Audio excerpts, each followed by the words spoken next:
around in the early game. And how much can they help them?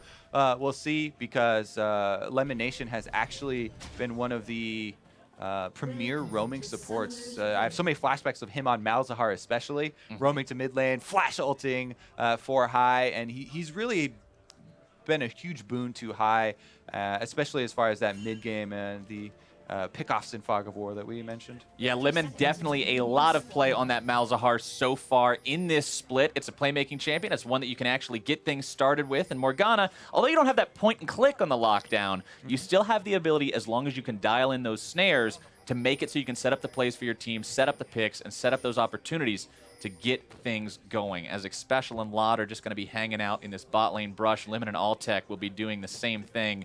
Neither side really wants to man up and check the other side's brush. They're just going to be maintaining their own territory. Yeah, too dangerous. Definitely too dangerous. The other thing about that Morgana and the bindings early on, especially paired with Misfortune, is that Misfortune can drop down the Make It Rain to land the slow and make it way easier to land these Morgana bindings. The hitbox is quite large, even after they did nerf it a little bit several months ago.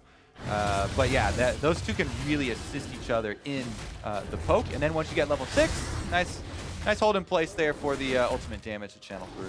Yeah, once that bullet time comes in onto an immobile target, it's just going to be so much damage. And then the other side of that is Braum.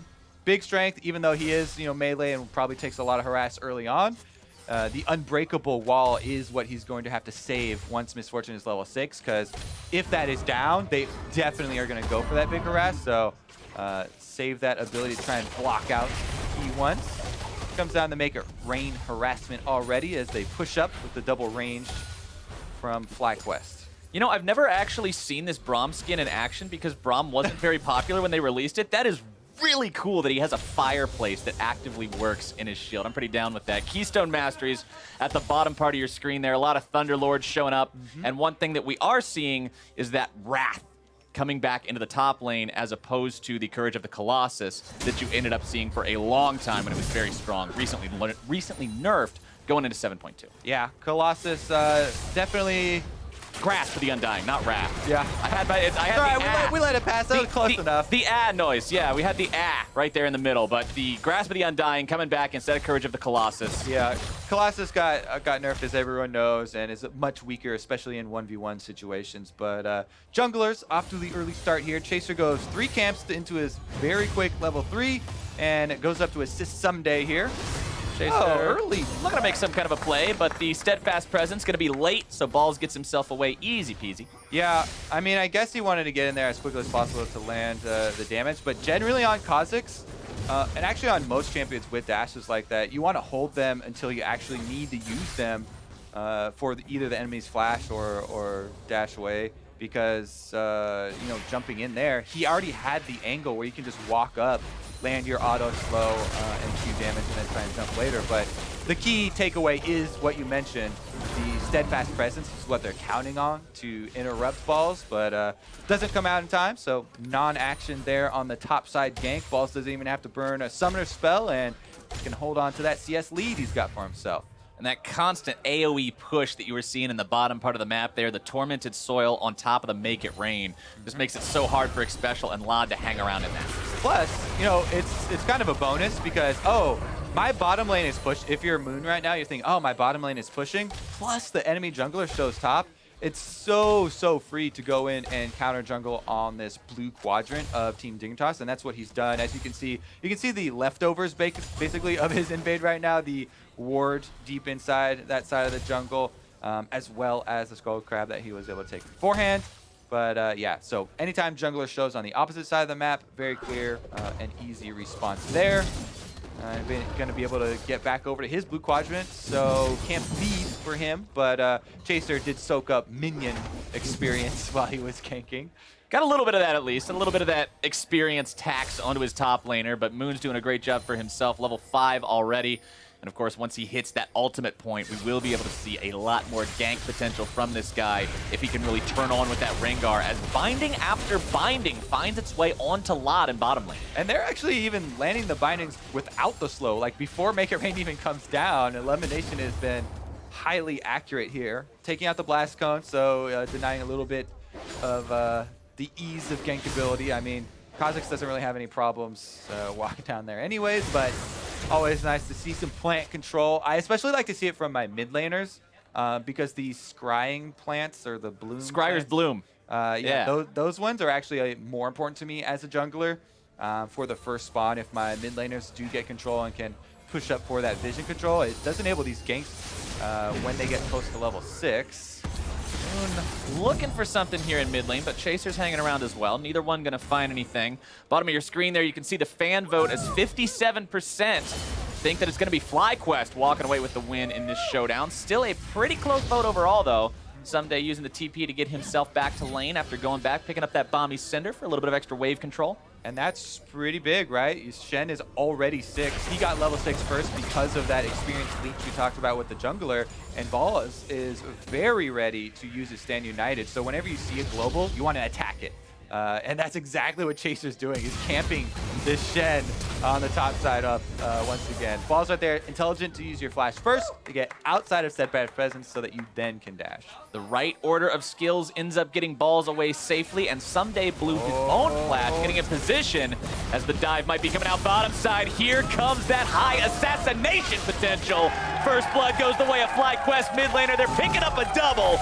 Moon's gonna be grabbing number 2, 2-0. Yeah, and as soon as you see the top lane play fail, you know this is coming. Even if actually that top lane play is successful, you should still know this coming because this bottom lane from Team Dignitas has been getting harassed under their own turret for the entire game, and this gets weaker and weaker. That's such a juicy spot. And we talk about the double assassin roam from High and Moon being the biggest strength for this team. They use it on the bottom lane that's been getting poked under their turret, and it's pretty much picture perfect for what this comp wants to establish here in the early game. They get both of the kills, plus Balls, you can see on the mini-map there in the replay, was waiting at his turret for the Stand United, doesn't even have to burn it. So the threat is still there for more harassment on the bottom lane, and it's getting very, very rough for Team Dignitas. The bottom lane is actually approaching one of that untenable situation where you're getting shoved in and you're just primed for another dive. And there's not even anything they have to dive anymore. That turret is gone. They even took it's turret gone. On out top of replay. champion first blood, they get turret first blood from that. They're up 2,000 gold 8 minutes in off of that single play. Yeah, incredibly well played along with the comp that they've drafted here for FlyQuest and the bullying bottom lane. They're basically the thing that could have gone wrong for them is the top side Shen played there, but Balls played it very safe. He warded for himself. He saw Chaser every time Chaser was coming. Even though he got flashed on by Someday, he was able to flash out defensively and survive. And that's all you want, from your Shen. He is providing that threat just by being level 6. And the bottom lane already has a bunch of control. So really all according to plan so far for the FlyQuest squad. And Team Dignitas need to shake things up. They got to find some kind of a way to do it, but life is tricky, like you're talking about, with that bottom lane turret gone, with that Shen threat being ever present. The CS lead is starting to climb between Altec and Lod, as Altec's going to be having a much larger economy if this keeps up.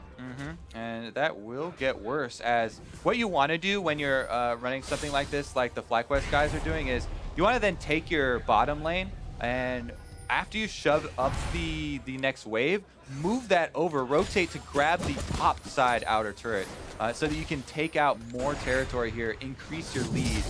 They're going to grab the dragon first, and then we should probably see a lane swap from them to continue to force it, because you want to keep the tempo high-paced here and push this lead so that all these outer turrets, if you can chain them together, Rengar then really makes all farming territory unsafe for your opponent. Yeah.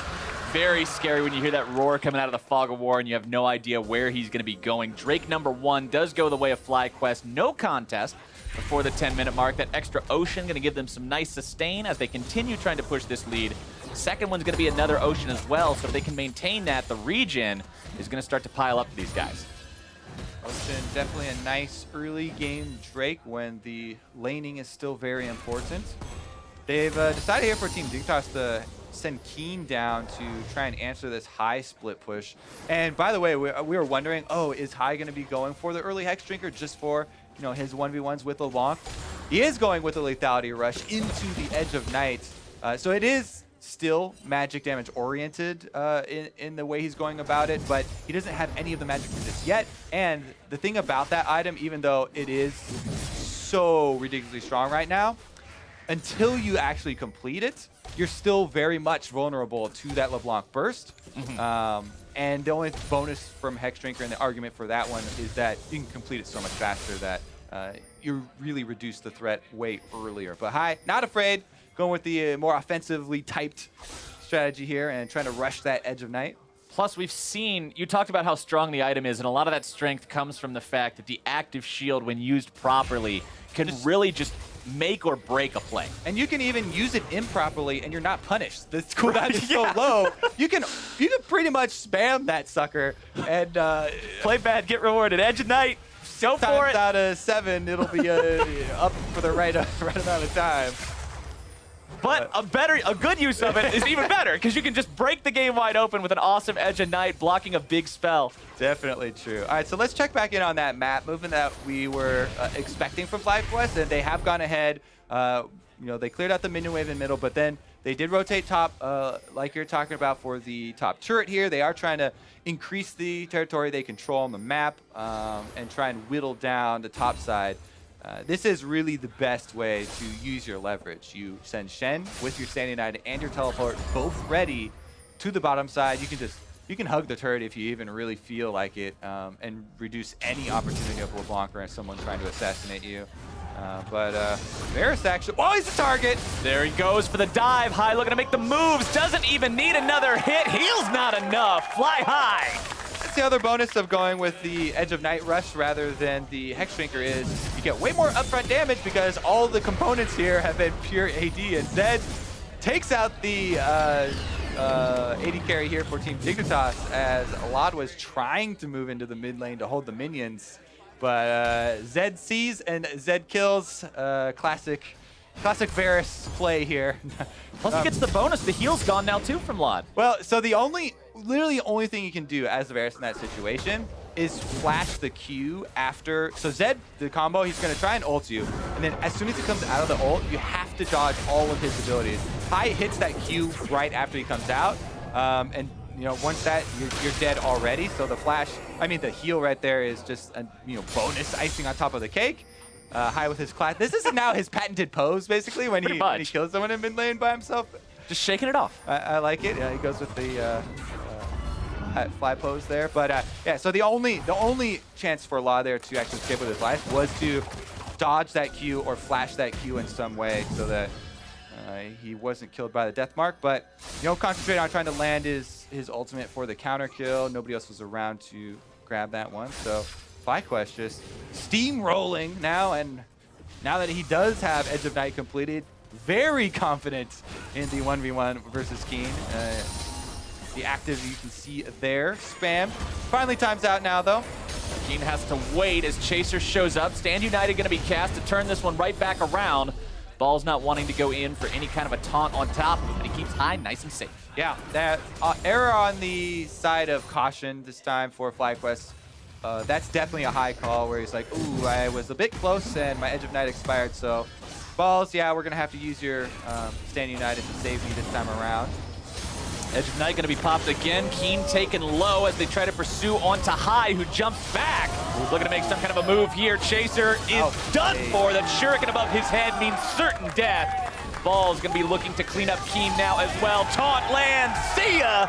Ball's going to be cashing in. Number 5 for FlyQuest. Absolutely outplayed in the 2v2. When I saw the aggression from Team Dignitas in the 2v2, I was wondering if they had someone else on the roam on the way up, and I looked down at the minimap and they do not. It seemed like a very optimistic, aggressive move here from Keen and Chaser. Keen's already so low on mana, and the ultimate still available from Hai means that he is quite easily able to switch targets during the Zonias, and doesn't even feel like a 2-on-2 there because half the time you're in stasis. So very nicely played by Balls and Hai to just move this game from, yeah, a huge FlyQuest lead to a dramatic early game snowball, as it should be easy for them to collect the last outer. And this again, you talk about the playing field for Rengar. Now that all the outers are about to fall down, maybe it is Moon's time to shine, as he will have a lot of territory to work with too. OMG Scoots. Mid lane, tier 1, taken almost down, but still barely standing. Drake is going to be spawning here in a couple of seconds. You can see FlyQuest moving their way down towards that right now to continue their control over that neutral objective. So they do know that the Shen Stand United is down. Technically, balls could still teleport in. That does take a while. I know the channel time is quite long, and you also aren't going to be afforded that giant shield, but the cooldown is actually timing down pretty quickly for it, and there's no reason for FlyQuest to force this. So they've made the call to wait and have Dignitas started up, and Stand United is almost back off cooldown now, so really good patience this time around from FlyQuest, knowing they've got a huge lead. No need to rush into that dragon. We can just wait for the Stand United to come back up and then force Team Dignitas into a pretty poor situation. And Dignitas' situation overall right now, Kobe, is just not one that you're generally looking at with a lot of hope and promise for what's to come. They're already down about 5,000, closer to 4,500, I guess, gold. We'll give them a little bit of a break there, but 16 minutes in is 16 minutes in, that's still a lot of gold. They don't really have anything to their names, no drakes or turrets of their own to kind of make up for it, and there's nobody on this map right now for the side of Team Dignitas that's looking like, hey, I'm going to be the hero. I'll carry this. Yeah, and it really did remember. Oh, never mind. Let's take a look at the all-in here from high. Dodges the Q, important there, so Chaser not going to take much damage off of it. Now they know Zed ultimate is down, but even with Zed ultimate being down, it's still very dangerous. You still have to respect the Rengar potential. And speaking of which, Xpecial going to be eating some damage as Black Shield finds its way onto Moon. Bola locks Xpecial down. Moon going to be forced back. Exhaust onto Keen. Stand United out onto Moon, who re-enters the fight. Bullet time going to be opened up, forcing Xpecial away. Keen is done for. Someday into the back line. Look at him off anybody up. Take down Lemon. Chaser goes down next. 2 for 1. FlyQuest still seeing what else they can find. Answer's going to be Ocean. Lod lands his ultimate over the wall, but he's got no mana to shoot any arrows after. No DPS. Left to come through for Team Dignitas, and yeah, they wanted to tango with the Rengar inside rush. It was a little bit scary there for Lemonation as he was the one to take the hit, but they get the extra kill for FlyQuest plus the Drake on top of it. And next one will be Infernal to help out with that snowballing. Both teams really want that with the amount of assassins we're seeing in this game, but you throw your support under the bus in exchange for the enemy jungler, mid laner, and an Ocean Drake, always worth it. All right, so yeah, they definitely wanted to take advantage of High's ult being down, but the Shen Stand United turns the numbers so quickly, and you can see Someday there, he teleported in, and he's the one that gets this counter kill, but channel time is quite long, and the positioning is a little bit awkward as well. So the extra advantage definitely does go over to FlyQuest for that one. Now, remember how this whole snowball started was so much about the bullying of the bottom lane. This is why we see so many teams favor these double-ranged matchups rather than taking one of the tank supports currently. And them being bullied under their turret and whittled down made them a prime target for the mid and jungle roam. Plus, they have drafted this Shen, so really all arrows are pointing down to that bottom lane that's already weakened. So, and FlyQuest were able to snowball out quite well off it. FlyQuest shoving in this top part of the map. A lot of members of Dignitas hanging around to answer it, now realizing that they don't really have to be there because Fly isn't exactly putting a lot of resources into grabbing this last remaining tier 1 turret. Black Cleaver, Yumu's Ghostblade, and another serrated Dirk for additional lethality, all completed onto Altec. What you were talking about, the lethality, creating these new opportunities for Misfortune to go back to her old role as an AD carry, and she is real scary. Yeah, the armor shred from Black Cleaver is reduction, by the way, so that applies to the champion, reduces it for everyone on your team. So not only does it help out him, but Rengar and Zed also will be attacking shredded targets with their lethality, and the percentage shred plus this flat penetration is just ridiculous amounts of damage. Nobody really can stand a chance. Even Poppy will probably get shredded pretty quickly. Keen definitely getting chunked out here under the turret, and the Q does land just at the last second there. to take them below half, really opening up this turret for some more siege. Bullet time comes out. Lod almost taken down by that, having to step himself out of the very back of that range. They pop the turret and United onto Altec, just making sure they grab the tier 2 in the bottom part of the Balls map. could teleport back to the top turret if they want to sit. Yep, there we go. That's going to be the call. Decides to save this one from someday, not give Dignitas any sort of relief from the constant losses they're experiencing. Balls this with a quick, oh, I'll go correct that mistake for Altec. You're taking the turret, no problem. I'm back to my place at my top turret, no problem. The Shen things here.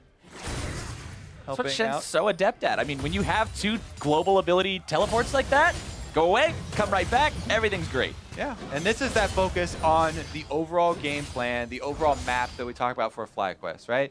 Yes, they're very happy to take CS deficits in multiple roles to create these roaming opportunities, to create these lopsided map situations where, yeah, you know, Hai is down in CS and he's been down in CS for quite a while, but he was the one to take that first roam. They take the Shen matchup. He's been getting camped. He's happy to take CS deficits because he's got this global ability. And they make up for it so much with those cross-map plays and those early roams to dive that they come out to mid-games like this where they have all the options available and can easily transition into a 1-3-1 with the Zed. I mean, he's packing Ignite as well on top of being the one with the most kills in the entire game. So his split push is extremely powerful, plus the Stand United means that it's also safe to split push, and you can even turn numbers. As Moon and Altec push themselves up into enemy territory a little bit now, trying to choke some more of the map away from Dignitas. Exactly what you were mentioning earlier. Makes that scary, and speaking of scary, Special gonna be destroyed. Exhaust onto Chaser, zoning him away. Keen looking to go after Altec, who's still keeping himself alive somehow. Moon comes in, almost able to keep him alive. Won't do it just yet. Now Stand United gonna be used on FlyQuest. Jungler highs into the fight, immediately goes on a rampage, and immediately is shut down. Dignitas have found themselves a pretty solid looking engage. Balls trying to get away. Someday's got the slam right back into the wall. The blast cone keeping Balls alive. 3 for 2. Oof, Dignitas found themselves some breather room. They do get the extra kills here, grabbing 3 for themselves and getting some much needed gold. The gold is definitely getting out of hand, plus 1 minute on the Infernal Drake. They don't have a lot of time to get more gold to try and fight anything around there, but taking advantage of this opportunity. Even though a special gets caught out here, so much is used, and Altec is in a really good position for Chaser to jump on. Quite interesting that there's no Stand United on Altec. I guess they decided that Altec is pretty much toast here after he's already used his flash, and the Stand United would only kind of delay the inevitable for them, but they eventually actually make the call to try and turn, and Hai gets locked up as soon as he goes in on Zed. Really nice reaction there to instantly lock him down, and that means that the rest of the squad here has to evacuate, but Team Dignitas, good job there jumping on an opportunity, because some teams, you know, you're down so much like this, you really start to lose morale and you start to lose the you know, ability to even capitalize on opportunities that present themselves. But that was something they needed to jump on. Good job by them to grab some money back for themselves. And now they're trying to set up for that Infernal Drake, or at least get some vision so they can try and counter here.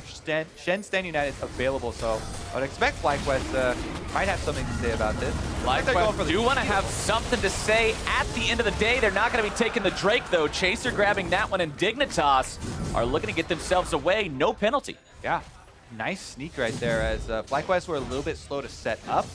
So the initiation would be kind of awkward, even though the Stand United was available. They trade for some gold on that top outer and then rotate over to this Baron that critically has a turned off ward that they don't kill, but a new scrying orb was used to place the second one in there. And you do get that little burst before it gets turned off. Like, it doesn't come in turned off, and they're able to chase him off Baron with that.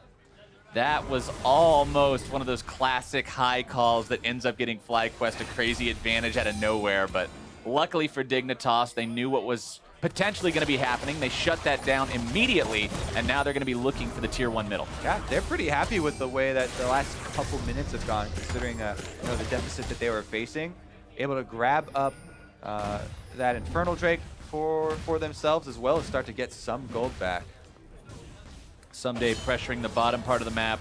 And what we were talking about earlier, how FlyQuest ends up giving away those CS leads. Someday currently with a 25 lead for himself. There was a much larger advantage for Keen over High in the mid lane, but that's shrunk back down to about even. The only big advantage actually being possessed by FlyQuest in terms of CS numbers, since we're not really counting the jungle, is that bottom lane, that 80 carry position, Altec, with a pretty solid advantage over Lot. Yeah, and we talked about the roaming that led to those, as well as the matchups and the bullying that comes out of it. Now we're moving into this area where Dignitas are actually setting up some good defensive vision to try and allow themselves some time to react to these plays. We've seen that they are able to turn around if they can get some favorable positioning, and Someday is quite tanky on the Poppy, full armor, which really helps out against the triple lethality people on FlyQuest. The only problem is the couple of Black Cleavers are going to shed through a little bit of it, but he's definitely going to be playing a strong point man here for the squad. And the nice part is all the big damage threats on FlyQuest, they're all AD. Yeah, you've got some magic damage coming in from Shen's Spirit Blade, you've got some magic damage from a Morgana, but all the real measurable threats are attack damage based. So Someday is feeling very comfortable just piling on more and more armor. It does make you feel really good as a tank to be able to build one damage type. And it's not really till on top of the Black Cleaver plus the Last Whisper start coming in that you, again, really have to worry. And it's because of this big lead that FlyQuest got that they're already approaching that point. Misfortune does already have the extra armor shred here on top of this lethality. So her ultimates, you just have to get out of it, basically. Even Someday on the front lines there is going to have to eventually watch his HP, even though Poppy renowned for her shielding abilities as well. Means we'll probably be seeing FlyQuest look to put themselves in any kind of an opportunity or situation they can find to properly utilize that bullet time. Those close jungle corridors, small pathways anywhere are going to be exactly what these guys are looking for. As Chaser finds Moon in his side of the jungle. Someday's got the extra help. As Moon's going to be taken so dangerously low, decides to go for a little bit more, not quite going to be able to find the kill. Chaser instead going to be punished. The binding comes through, bullet time comes out. Someday's going to be shielded. Xpecial takes the hit, but Someday's going to be gone too. More dig bodies are hitting the floor, and FlyQuest has found 4 of them. Just when you get a little hope, you're like, oh yeah, they've got defensive vision. Oh, they're looking for this opportunity to try and pick one person off. They found one person. No, the Shen team, and they're collapsing. And they're too far behind in gold. That Misfortune ultimate killed the tanks through the Unbreakable and through them being armor stacking. Very quick collapse there from FlyQuest as Rengar making use of the Empowered W as well as Shen Stand United, and Moon even lived, so they are able to transition right into the Baron pickup right after the pickoff as well. FlyQuest is going to be able to use this one to break through inhibitor turrets. That was a very clean rotation off of that fight victory. You grab the 4 kills, you grab the tier 2, you grab the Baron, and all of a sudden you are just sitting so pretty. And look at this. Even though you get a pick and you've got people in the area, look at the other 3 members for Team Dignitas. They're transitioning over, and they actually get here a little bit later than the FlyQuest ones. Altec flash healed for Moon to save him as well. And there is the bullet time that rough for Xpecial, even with the Unbreakable up, takes out a lot of his HP. And that since High is able to arrive at the end of the fight, you know, it's basically dream time here for Zed. You get to clean up. Everybody's used all their defensive. There's no exhaust, and you have Edge of Night as well, so you get to go to town. Now he's gonna get to go in once again. Immediate zone use from Keen, keeping himself safe. Gonna avoid pretty much everything from the death mark. Does eat some shurikens at the very end of it. He's got Chaser hanging around to keep him safe, but now that FlyQuest 1-3-1 starts up in earnest, and with Shen in the bottom lane and Zed in the top, there's going to be so much pressure for Dig to answer. Yeah, and you know, kind of like you mentioned, we usually caution against single damage type comps like this, but it does become a race at that point, and if you're not... Bullet time going to be coming out again. Moon being protected by Shen for now. Chaser's the one who goes down. Altec grabbing that kill for himself as FlyQuest now has their opportunity to push up. I mean, we say, oh yeah, these builds make Misfortune pretty linear and you know what to expect from her, but it feels pretty good to get off an ultimate like that and take out the whole team. Rat-a-tat-tat! Just shoots him to pieces. Alltech destroys the red inhibitor. Keen gets himself destroyed by a death mark. High is 6-1-2 on this Zed. And yeah, he is definitely at home on this champion and loving the comeback of the lethality builds. Whenever they do get the lead like this, it's hard to keep up. Even if you are buying only armor, they're so far ahead that the armor shred purchases just outpace the armor purchases. A little bit too late to even hope for that solace. Right now, though, Keeper's Verdict could even some numbers, maybe. Moon going in for Chaser. Gonna be taken low, though. Heals himself back up. Goes can't be disabled mode and runs right back to the team. Black Shield gonna be keeping him immune to further suppression as well. Chaser's gonna be blown up. Moon on a rampage. Someday is gonna be double killed. FlyQuest just running over Dignitas. Special locked down for a very long time. Bullet time just cleans them all up. Triple kill for Alltech. FlyQuest takes their game. He's just having the time of his life here on Misfortune. He is! He is for a while. All right, that's going to be game number 1. Team Dignitas going to regroup here and look for a new strat coming into game number 2. Now they will be on blue side and won't necessarily have to give over the Rengar. They will get first pick. That was a good-looking game from FlyQuest. We talked about, people were wondering, as FlyQuest goes up, are they going to continue to perform against teams that people were expecting more out of? And against Dignitas, they look good. And one of the benefits of having these veterans on your team that FlyQuest have, Balls, Lemon, and High have been playing competitive League of Legends together for upwards of 3 years on the same team. That type of communication